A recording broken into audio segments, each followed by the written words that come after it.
How did you use media technologies in the construction and research, planning and evaluation stages? There are many technologies that I use within the process of making all of my products. Most of the technologies were computer-based, however there were other technologies that contributed to the production. Web 2.0 technology, as said by O'Reilly 2004, played a large part in the research and construction stages. When researching conventions of other music videos, I use YouTube.com, which is a video on demand service, to look at other indie or rock music videos. They also played a part in gaining ideas for my video. In particular, I looked at The Pretender by Foo Fighters. This represented the same genre as well as the same iconography. YouTube also came in handy when obtaining feedback.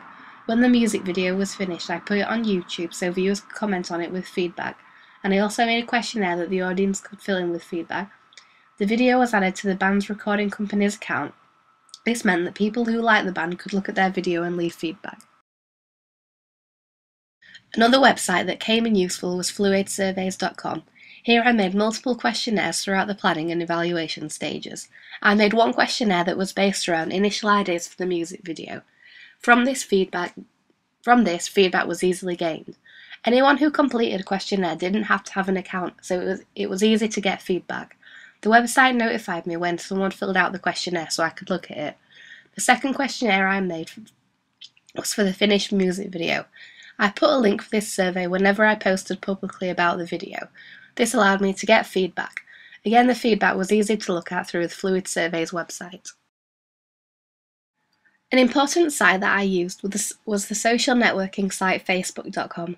This allowed me to share my work throughout all parts of the process, especially planning and construction. I created an album on Facebook and added any photos that I wanted opinions on. As well as this, I made a focus group from myself and the other members of my group's friends list that were in the subculture of my target audience.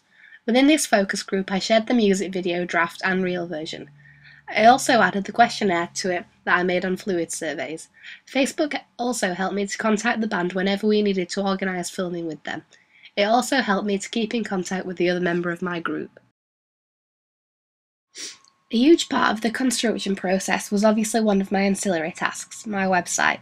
I made this through Wix.com, a free online website maker. Out of all my websites, this was the one I was on the most. On Wix, I made an account, and from there I could edit my website and make any changes that I liked.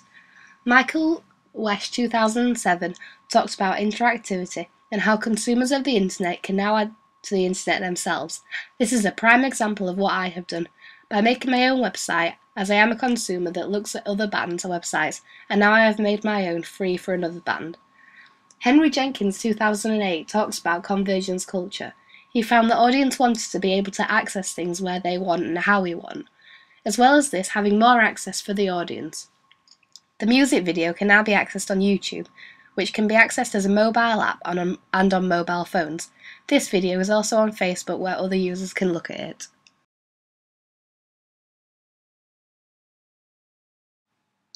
Posterous.com was a website that I used frequently.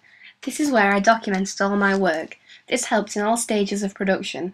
This was a useful tool because it was easy to pick up with my work from where I had left off.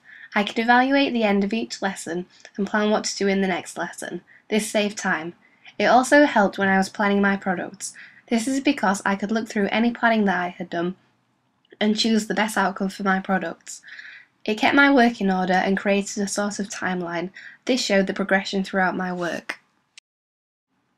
Bubble.us was another website that I made in the planning stages. This helped me brainstorm all my ideas. This was so all my initial ideas were in one place. It was useful because I could access it online and look at it easily when getting feedback on my ideas.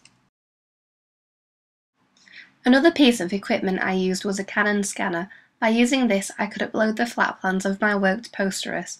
This helped me in the planning stages, as I could then look back at the flat plans when constructing my product. The camera equipment that I used was a big part of the production and construction process. For the shallow depths of field shot, we used a Sony HD camera and a mini DV tape. This was the only camera that I could use to create this effect.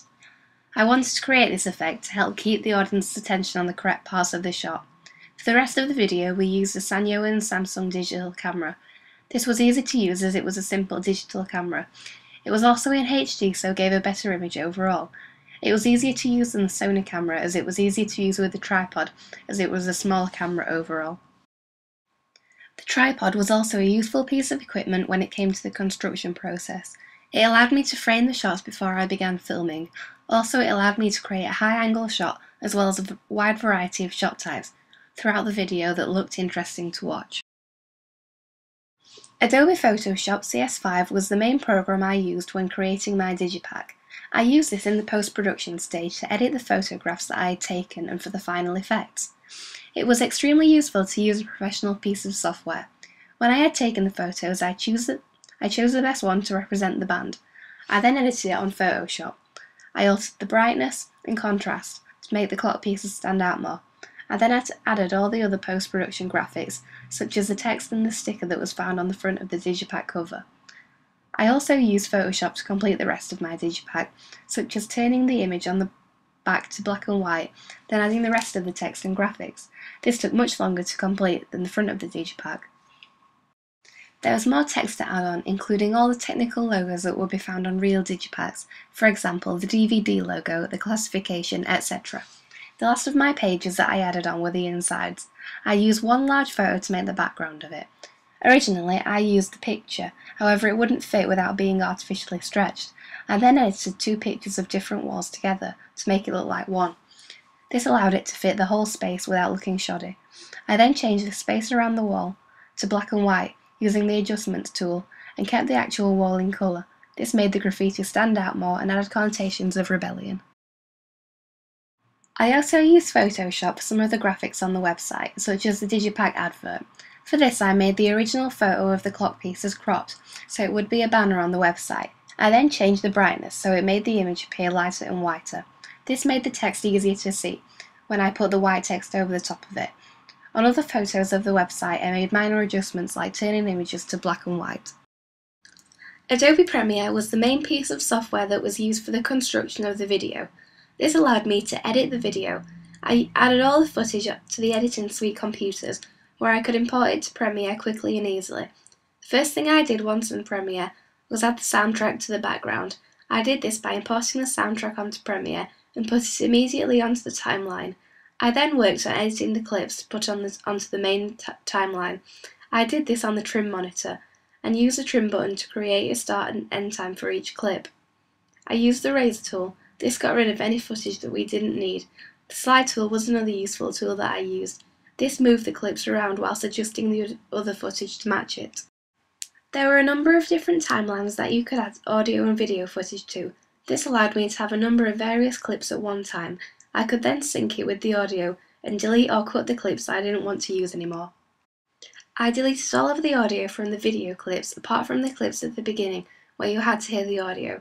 In the first clip we reduced the decibels toward the end so you could hear the band member talking. We increased the decibels at the beginning so the phone vibrating was obvious to the audience, so you could tell he had a phone call. There were some effects that we added at the end of post-production, such as adjusting the brightness and contrast on the performance clips so that they look more grunge. As well as this, we added a minor effect to some of the clips. This just gave more varied clips so the video didn't look as boring. Finally, we added a fade at the end. This created an ending to the video, and it seemed to match the song more than a cut to black. I used iMovie to create my evaluation videos. I found this difficult to use at first because I didn't know how to use it, however it got easier with practice. I used different transitions such as cross blur and slide to jump between clips and images. I also used the microphone within the program to record myself speaking. As well as this, I used the text tool to make titles at the beginning of each video.